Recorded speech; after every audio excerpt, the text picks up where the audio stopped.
ഇപ്പൊ മുഖ്യമന്ത്രി ആരാവണം എന്നുള്ളത് തന്നെ അവര് ഭയങ്കര പ്രശ്നങ്ങളാണ്. ഇപ്പത്തെ പെൻഷൻ ഇല്ലേ? ആ പെൻഷൻ ഉണ്ട്, കൂട്ടി കിട്ടിയില്ലേ? കിട്ടി. അപ്പൊ അതേലെ ഇപ്പൊ നമുക്ക് ഉള്ളൂ, വേറെന്താ? അതിപ്പോ ആര് ഭരിച്ചാലും ശരി പെൻഷൻ 62 ലക്ഷം ആൾക്ക് ഇപ്പൊ പെൻഷൻ കൊടുക്കുന്നുണ്ട്. അവർക്കിപ്പോ ആര് ഭരിച്ചാലും വേണ്ട, UDF ഭരിച്ചാലും BJP ഭരിച്ചാലും ലീഗ് ഭരിച്ചാലും LDF ഭരിച്ചാലും UDF ആര് ഭരിച്ചാലും അവർക്ക് കൊടുത്തോളണം ഇല്ലേ? അതല്ലേ? അതിന് യാതൊരു ഒഴിവും ഉണ്ടാവില്ല. അല്ലെങ്കിൽ ഈ 62 ലക്ഷം ആൾക്കാർ അങ്ങോട്ട് സമരത്തിന് എന്താവും അവിടെ സെക്രട്ടറി? കേരളം ആര് കയ്യിലെടുക്കണം? കേരളം ആരും എടുത്താലും വേണ്ടത് നമുക്ക് പെൻഷൻ കിട്ടുന്ന മാറ്റം ആഗ്രഹിക്കുന്നില്ല.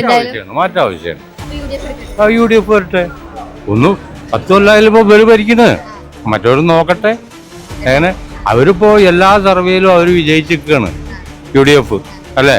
ഇപ്പൊ മുഖ്യമന്ത്രി ആരാവണം എന്നുള്ളത് തന്നെ അവര് ഭയങ്കര പ്രശ്നങ്ങളാണ്. ആരൊക്കെയാവുണ്ട്? സതീശനാവുണ്ട്, രതീശാവുണ്ട്, മറ്റേ ചാണ്ടിയ പോണ്ടിയ ചാണ്ടിപ്പില്ല, ആരായാലും ശരി അവരെല്ലാം ഇപ്പൊ ജനങ്ങളുടെ അടുത്ത് കിടക്കുന്ന കാര്യം ഇവരെങ്ങനെ ഈ മന്ത്രിമാരെങ്ങനെ തീരുമാനിക്കരുത്?